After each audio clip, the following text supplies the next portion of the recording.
Captions in English, please. So this is the second video on chapter 2. This is on introducing measurements and the metric units, the SI units.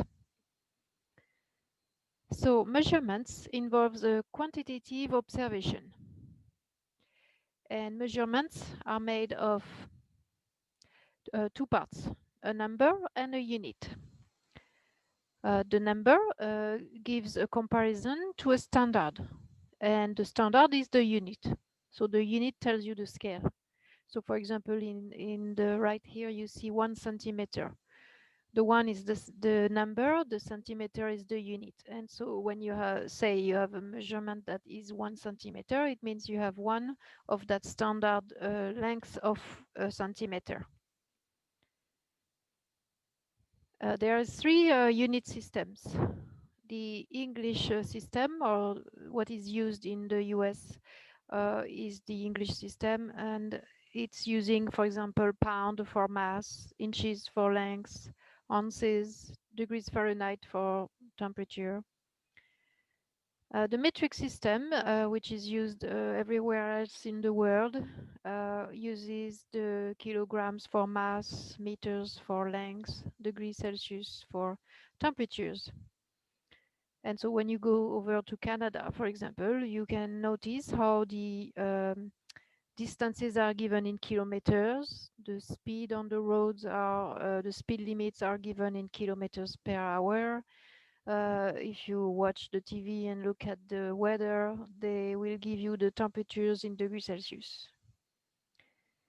And so the SI system, the SI is the System International.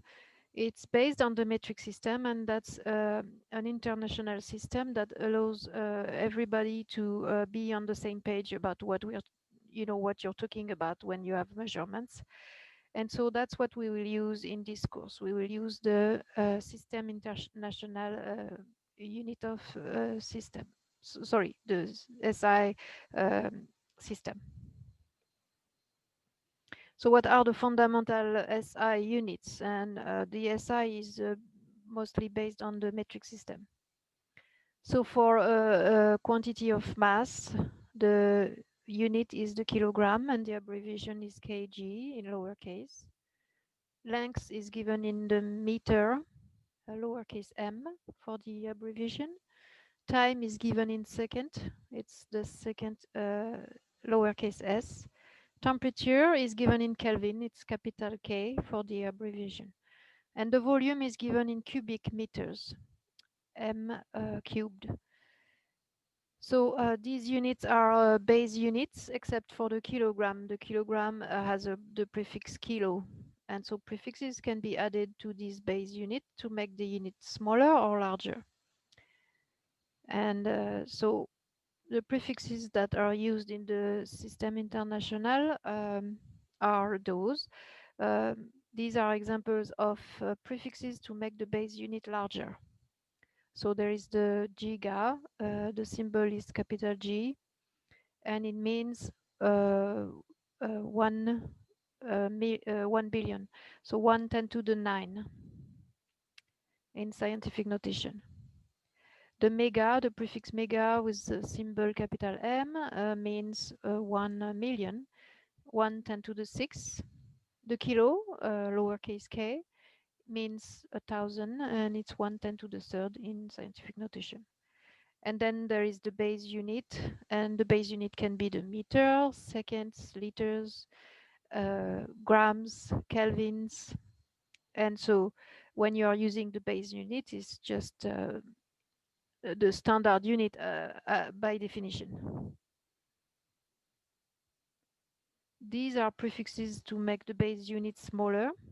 And so starting with the base unit, you get smaller units with the prefix DC, lowercase d. It's meaning 0.1 of the base unit. The centi, lowercase c, is 0.01 times the base unit. The milli, lowercase m, is 0.001 times the base unit. The micro, it's the Greek letter mu, and it's 1 10 to the negative 6 times the base unit. And the nano, lowercase n, it's 1 10 to the negative 9 times the base unit. So these tables are important and you need to learn how to use them. So one way to remember these prefixes, there is a mnemonic here.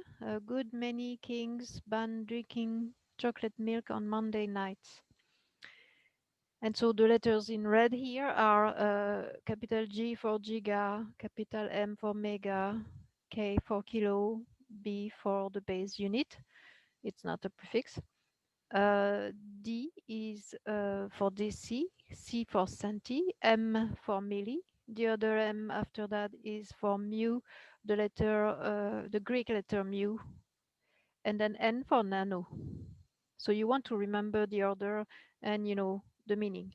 So apart from deci and centi, all these units vary by 10 to the third or 10 to the negative 3 from one to the next.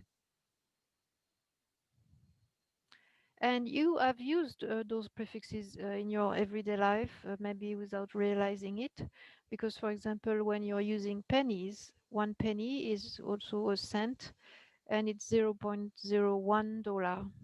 That's the value of the prefix centi. Or if you have 100 pennies, so 100 cents, then it's $1. Same with the deci. You've experimented this one also with the dime. A dime is $0.1, and you need 10 dimes to get $1. So these prefixes are also used, in everyday life with dollars, for example. But let's practice with the metric system prefixes, and I want you to learn how to use those tables to find out the equalities that we can write from the metric system units. So, so we want to find how to write 1 kilometer in meters. So what is this equality? How many meters are in 1 kilometer? So you need to go to the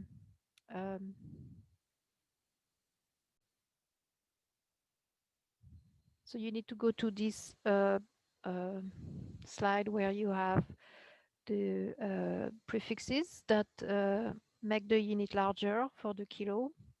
And you see kilo, the meaning of the kilo is 1,000. So that means 1 kilometer is 1,000 meters.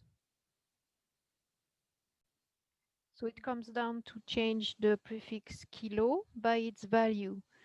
And you keep the base unit. So 1 kilometer is equal to 1,000 meters. You change the prefix kilo by its value, and it's 1,000. And you keep the base unit the same.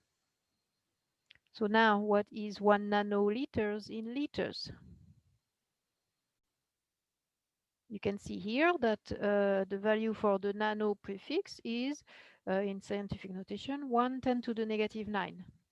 So that means 1 nano liter is 1 10 to the negative 9 liters. So 1 nanoliter, you change nano, the prefix nano by its value, and we just saw it's 1 10 to the negative 9. And you rewrite the base unit. So you keep the liters on both sides, but the nano that was on the left side now becomes 1 10 to the negative 9 on the right side. And so 1 nanoliter is 10 to the negative 9 liters. So now what is 1 gigagram in grams? So giga, the prefix giga, means 1 10 to the 9 times the base unit. So again, we will replace 1 gigagram and replace giga by its value, which is 1 10 to the 9, and then rewrite the grams. So what is 1 gigagram?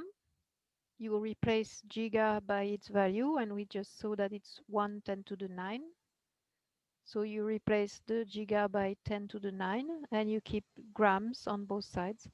And so 1 gigagram is 10 to the 9 grams. Now, what is a centimeter in meters?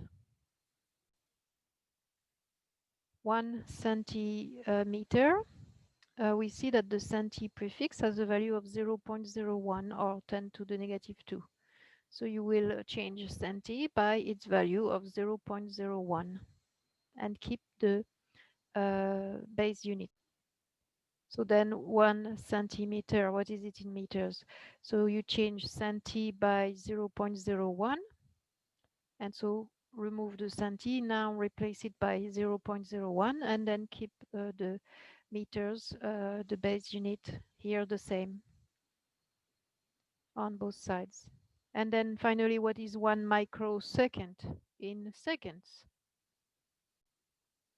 So micro, the prefix micro, has a value of 1/10 to the negative 6. So then what is 1 microsecond in seconds? You change micro by its value, and we saw that it's 1/10 to the negative 6. So then 1 microseconds will be equal to 10 to the negative 6 seconds. So every time you change the value of the prefix, you change the prefix symbol, I should say, by its value, and you keep the base unit the same. This is very important, to keep the base unit the same.